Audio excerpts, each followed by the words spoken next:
Hello everyone, welcome to online economics class. आज की video में हम स्टार्ट कर रहे हैं नेक्स्ट चैप्टर और चैप्टर का नेम है environment and sustainable development. Students, हमारा इंफ्रास्ट्रक्चर चैप्टर कंप्लीट हो चुका है और उससे रिलेटेड मैं कुछ इंपॉर्टेंट क्वेश्चंस आपके साथ शेयर कर रहा हूँ।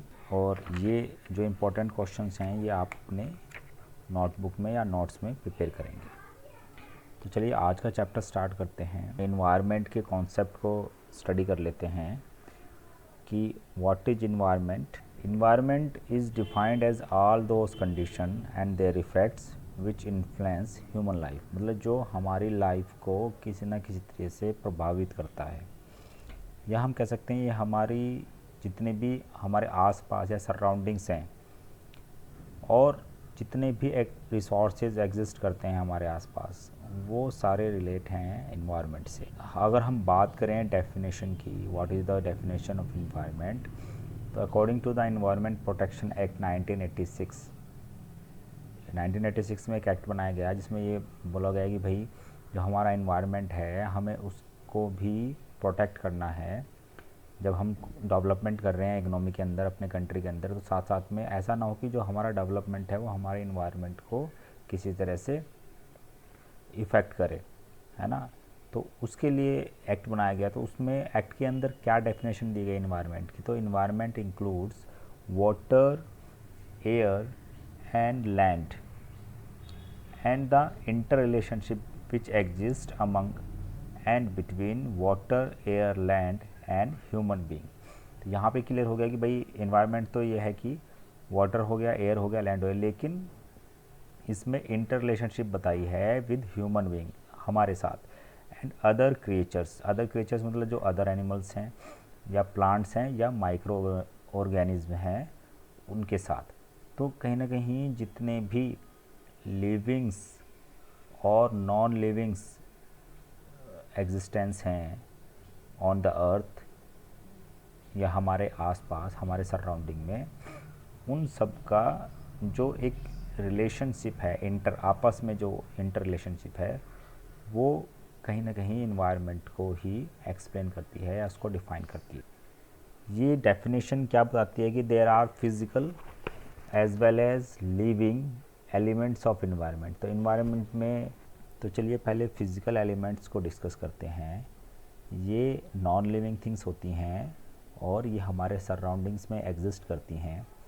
इनको अगर हम फॉर एग्ज़ाम्पल जैसे लैंड है, वाटर, जो क्लाइमेट है, mountain, minerals and all other resources which nature has provided to us as a free gift, या फिर वो सारे रिसोर्सेज जो नेचर ने हमें प्रोवाइड किए हैं, नेचुरली जो एग्जिस्ट करते हैं on the earth, they are come on the physical elements. Next, living elements, ये सारी वो क्रिएचर्स हैं जिसको प्लांट्स हैं या एनिमल्स हैं, वो सारी लिविंग थिंग्स जो कहीं ना कहीं ह्यूमन लाइफ से जुड़ी हुई है। तो ये दोनों कॉन्सेप्ट जो हैं बायोटिक और अबायोटिक, दोनों रिलेट करते हैं या डिफाइन करते हैं एनवायरनमेंट को।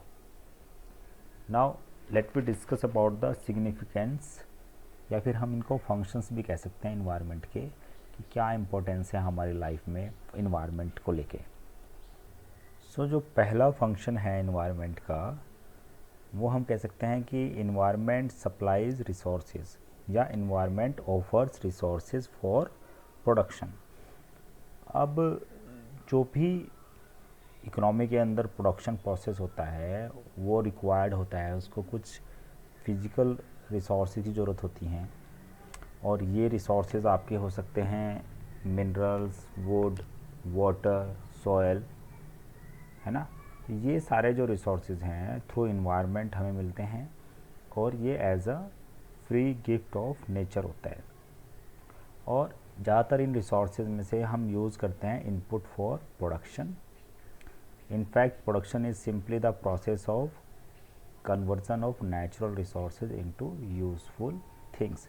तो आप भी देखेंगे कि जो प्रोडक्शन होता है उसमें ज़्यादातर में जो नेचुरल थिंग्स होती हैं उनको यूज़फुल थिंग्स में कन्वर्ट किया जाता है। मतलब अब ये जो रिसोर्सेज हैं ये दो तरीके के हो सकते हैं। Number one, renewable resources, renewable resources आप पहले भी पढ़ चुके हैं। ये वो सारे रिसोर्सेज होते हैं एनवायरनमेंट में एग्जॉस्ट नहीं होते हैं, इनके चांसेस जो डेप्लेशन के होते हैं वो बहुत कम होते हैं, क्योंकि ये रेप्लेनिश्ड होते रहते हैं, जो कि दोबारा से इनकी जो लाइफ साइकिल होती है वो इनका जो रिक्रिएशन है वो जल्दी होता रहता है। लाइक एग्ज़ाम्पल हम इसके ले सकते हैं, वुड है, सी एनिमल्स हैं, या फिशेस जिसको हम कह सकते हैं, ट्रीज़ हैं और plants do not get exhausted और कंटिन्यूसली सप्लाई रहती है, और इसी वजह से ये या इनके जो फ्यूचर में भी अवेलेबिलिटी के चांसेस हैं वो ज़्यादा है। नेक्स्ट है नॉन रिन्यूएबल रिसोर्सेज।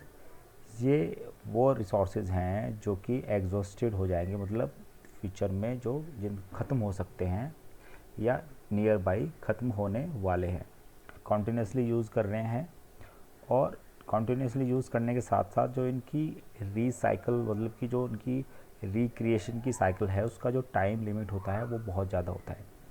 और हम इसको ऐसे भी कह सकते हैं कि जिस स्पीड से हम इनको खर्च कर रहे हैं उस स्पीड से ये रिक्रिएट नहीं हो पाते हैं, क्योंकि अगर हम फॉसिल फ्यूल की ही बात करें तो इसको रिक्रिएट होने में लगभग 5000 से 6000 ईयर्स लग जाते हैं, और हम इसको लगभग 200 और 300 ईयर्स के अंदर सारा ख़त्म कर देंगे, तो उसकी रिक्रिएशन में काफ़ी टाइम लगेगा। तो हम इसको इस कैटेगरी में डाल सकते हैं नॉन रिन्यूएबल रिसोर्सेज में।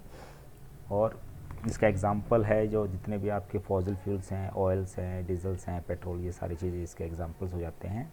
ये वो नेचुरल रिसोर्सेज हैं जो एनवायरनमेंट हमें प्रोवाइड कराता है, और ये बहुत ही इम्पोर्टेंट या कह सकते हैं कि वाइटल इनपुट्स हैं for producing goods and services. Now let we discuss the other significance. Number 2 is environment sustain life. Environment जो है वो कहीं ना कहीं सपोर्ट करती है हमारी लाइफ को। जैसे सन है, वाटर है और एयर है, ये तीनों ही इम्पॉर्टेंट चीज़ें हैं और जो कि एसेंशियल इंग्रेडिएंट्स हैं फॉर ह्यूमन लाइफ, किसी भी ह्यूमन लाइफ के लिए।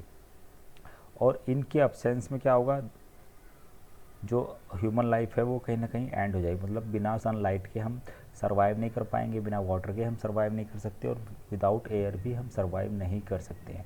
तो साथ में इनका प्रेजेंस होना और साथ में इनकी प्योरिटी होने भी बहुत इम्पॉर्टेंट है।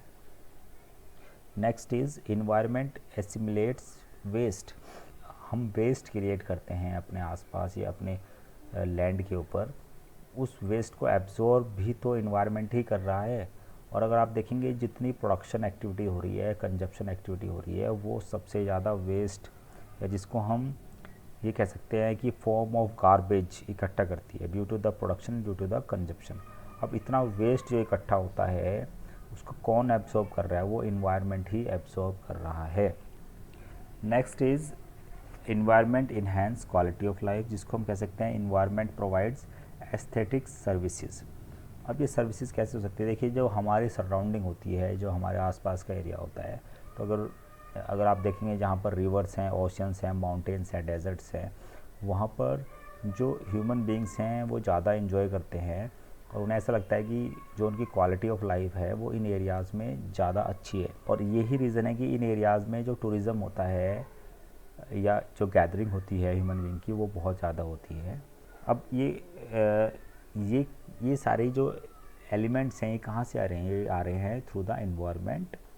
और इसके एग्जांपल हो सकते हैं लैंड्स हैं, सीज़ हैं, ओशियंस, रेनफॉल जैसे होती है, बारिश होती है तो वो भी बहुत अच्छा लगता है, एयर, एटमॉस्फेयर, डेजर्ट और माउंटेन्स। कि ये जो सारे एलिमेंट्स हैं ये हमारे सराउंडिंग को ब्यूटीफुल और रिफ्रेशिंग क्रिएट करते हैं, और human being would cherish and enjoys these surroundings which will help in improving their quality of life. So that's all for today students. Thank you. Have a nice day.